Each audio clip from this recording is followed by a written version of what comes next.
श्रीवेङ्कटाचलपते तव सुप्रभातम्।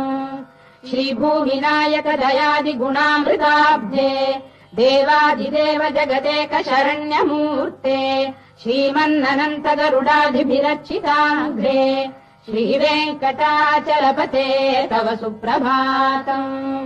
श्रीपद्मनाभ पुरुषोत्तम वासुदेव वैकुण्ठ माधव जनार्दन चक्रपाणे श्रीवत्स चिह्न शरणागत पारिजात श्रीवेङ्कटाचलपते तव सुप्रभातम्। कन्दर्पदर्पहर सुन्दर दिव्यमूर्ते कान्ताकुजाम्बुरुह कुड्मल लोल दृष्टे कल्याण निर्मल गुणाकर दिव्य कीर्ते श्रीवेङ्कटाचलपते तव सुप्रभातम्। मीनाकृते कमठकोल नृसिंहवर्णिन् स्वामीन् परश्वत तपो